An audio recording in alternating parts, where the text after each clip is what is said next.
बंधाकोबी तो बहुत सारा रेसिपी आपण बन की खाई किंतु आज आम बंधाकोबी गोटे बढ़िया रेसिपी बनइबा जोटा कि आप ब्रेकफास्ट बनई पारे संध्या बेले भी खायापी बनई पारे कि टिफिन बॉक्स रे भी आपन को दे पारे। तो चलतु डेरी नक आज रेसिपी स्टार्ट करवा।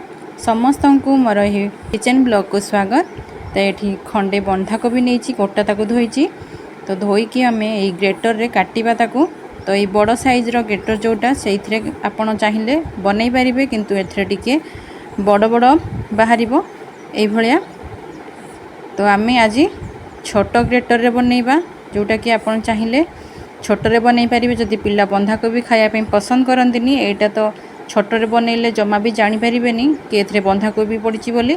तो आज आम यही छोट रे ग्रेट करके बनइबा को। तो सब गुड़ा को आगे ग्रेट करनबा।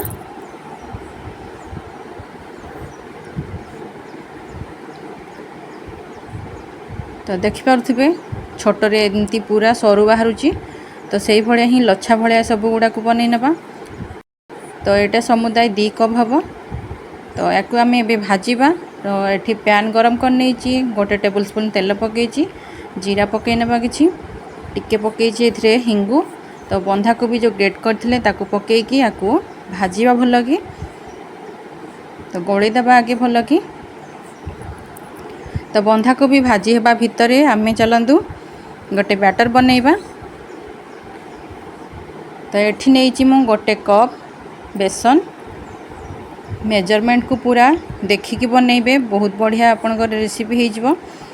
तो ये हाफ कप नहीं सुजी किछि चॉप करिछि भूषण पत्र गोटे ग्रेट करिछि गाजर पियाज पकई नहीं चॉप करिकी खंडे पकई कैप्सिकम चॉप करिकी कंचा लंका गोटे पकई चिली फ्लेक्स टिके पकई हाफ टी स्पून पकई नहीं हलदी पाउडर स्वाद अनुसार लुण पकईदेवा। अदा रसुण पेस्ट पकई गोटे टेबल स्पून कसूरी मेथी टिके पकई क्रश करके। तो सब गुड़ा को भलरे गोलई नबा। आपणकर चॉइस अनुसार आपड़ ए भेजिटेबल पकई पारिबे जोटा अच्छी आपण पाखे पकईबे ना जोटा नहीं सेटा स्किप करदे। तो गोले हो गला भल कि एबे आम ए पानी ऐड करवा। तो पानी को भी पूरा देखिकी देबे मेजरमेंट सहित ताहले जाइकी रेसिपी भल हम ना गड़बड़ हो। तो ये गोटे कप पानी पकई मु गोलेबा को भलरे आगे ए आहुरी पानी दरकार हम। तो आगे भलरे गोलेकी आम पुणी ए पानी पकईबा। तो ये आउ गोटे कप पानी पकई गोलई दबा को भल कि पूरा पतला बैटर गोटे बनइबा। देखिपे पूरा पानी अच्छी ये आउ टिके पानी पकईबा। तो ये 1/3 कप ये आउ टिके पानी पकई नहीं। तो समुदाय 2 कप आउ 1/3 कप ये पानी पकई। तो एतिकी रखिबा। एठी हमर बंधाकोबी भी पूरा भलरे भाजी हो गलानी जमा भी आउ किछि एथरे पानी अंश नाही आ बंधाकोबीर कंचा स्मेल भी एथरे किछि नाही जमा जाना पड़िबनी कि एथरे बंधाकोबी पड़िछि बोली। तो एबे आमे जो बैटर बनईचे ताकू पकईबा गैस रो फ्लेम को लो कर देबा टिके आ भल कि याकू पूरा सबू गोलई देबा जेमती बंधाकोबी हमर सबू भलरे गोलई हो जिवो। तो भल कि गोलई सारा पर आमे गैस रो फ्लेम को मीडियम करिकी याकू कंटिन्यूअसली एमती गोलई चलिबा याकू जंतीबा सुजी पिठा जमती जंतती। तो से भाया ही देखिपे हो गलानी आमर एतिकी रखिबा बेसी हार्ड कले भल लगे खायापी। तो ये परफेक्टली हो जाइए या कभर करिकी साइड रे रखिबा। एबे गोटे थाली नहीं मु तेल पकई नबा। तो तेल को पूरा स्प्रेड करदे सबुआड़े आम जंतणी को एथरे पकईबा स्प्रेड करदेले तेल जमा भी आओ प्लेट रे लागबनी आराम रे ये आमर बाहरी जीवो। तो या सब गुड़ा जंतणी को एथरे देकी आम या पूरा फ्लाट करदेबा पूरा थाली रे सबुआड़े लगई नबा जेमती पूरा केक भलिया ये पूरा ठंडा हला परे बाहरी आसीबो आराम रे। तो से भलिया ही या करबा सबुआड़े लगई नबा एमती। तो या चिकन करने मुझे गोटे गिना यूज करची गिना रे तेल लगे नहीं तो ये ही आपको पूरा चिकन करदेवा देखापी भी भल देखा ये आमर भलरे सेट भी हो सबुआड़े तो गिना साइजर एमती सबुआड़े करदेवा पूरा ये साइज हो तो ये या अध घंटे ठंडा हाँपाई छाड़ा तो ये अध घंटे हो जाइए आमर ये पूरा ठंडा हो जाइए ठंडा है पर ही ये काढ़े आपको नहले पूरा भितर लगी जापे भलरे छाड़बनी तो ठंडा करिकी काढ़ा ये पूरा ठंडा हो जाइए आ गोटे छुरी नहीं कि साइड साइड को एमती काटिदेवा आगे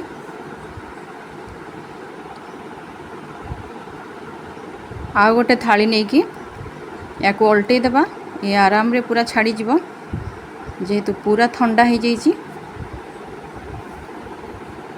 तो टिके हल्का दबेदेले छाड़ी आराम रे देखिपे किसी भी जमा आ लगिनी बहुत सुंदर भाव में ये छाड़ी जाइए तो ठंडा करिकी ही आपको छड़ेबे तो ये गोटे छुरी नहीं छुरी भी तेल लगे नहीं लगबनी बोली जमा भी लगबनी एमती तेल लगे नेले छुरी रे तो याकू आपन जो साइज रे काटिया चाहूँगी जो शेप देवाई चाहूँगी से भाया ही आपको बनई पारे। आज मुझे ट्रायंगल भाया बनईबी आपन चाहिए गिना रखिकी भी आपको सर्कल भाया बनई पारे कि स्क्वायर साइज रे भी बनई पारे आपण को इच्छा जो साइज शेप देवाई चाहूँगी तो सेटा को आपन ए बनई पारे। तो मु आज एमती सैंडविच भाया बनईबी ट्रायंगल तो सब गुड़ा को काटी नबा एमती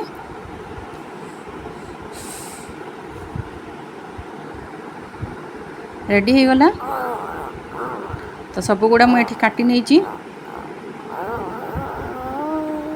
देखि पारुथबे बहुत सुंदर देखा जाउची आ ये जमा भी आपन को जानी भी पारिबेनी जे एथरे बंधा को भी पड़ी कि बहुत सारा वेजिटेबल आम पकईचे जमा भी एथरे जना पड़बनी कि एथरे वेजिटेबल पड़ी छोट पिला तो बहुत सुंदर आराम रे खाइबे आ एटा आम किछि भी इनो पकईने कि सोडा पकईने तथापि बहुत सॉफ्ट हम कारण मेजरमेंट को देखिकी आपन बनईबे जमा भी हार्ड हेनी ये तो तावा को गरम कर नहीं तावा ऊपर तेल पकई नहीं स्प्रेड कर देछि चारिआडे गोटे मैगी मसला पकईबा या ऊपर यार टेस्ट आहरी बढ़ी जीवो और चटपटा भी हो जीवो तो से टिके मैगी मसला एथरे पकईछि आमे एबे जो सैंडविच बनई की रखीचे एथरे थोईदेबा भाजी हाँपाई छाड़ा को तो सब गुड़ा को एमती थोईदेबा मसला पूरा भलरे लगिज एथरे खायापी बहुत बढ़िया लगे ये मसला पकईले आपन चाहिए खाली भी सेमती तेल रे पकईकी भाजी पारिबे तो टिके सब आड़े स्प्रेड करदेला या उल्टेबा भलरे ये गोटे साइड हो जाइथिबो तो उल्टेकी देखिबा तो आ टिके हबो दीपट साइड को भलरे सेकी नबा आगे उल्टेकी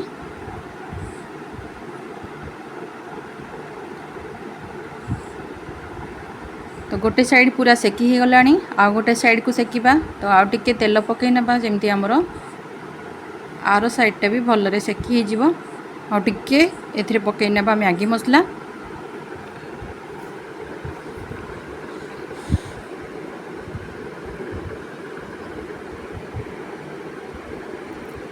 तो तावा को टिके हलई नबा एमती सबुआड़े मसला हमरो जेमती पूरा भलरे लागी जिवो तो रेडी हो गला दीपट साइड आमर पूरा भलरे सेकी हो जाइए एबे आमे आको प्लेट को काढ़ी नबा एटा बहुत टेस्टी लगे खायापी आप निश्चय भाव में थे बनातु आ पिला को दिंतु टिफिन बॉक्स रे टिफिन तो आराम रे पिला खाइके आसबे स्कूल रो तो निश्चय भाव में थे बनईकी देखंतु आ केमती लगिला मो सहित शेयर करंतु पुणी देखा हबो गोटे नुआ वीडियो सहित नुआ रेसिपी सहित से पर्यंत विदाय दियंतु बाय बाय।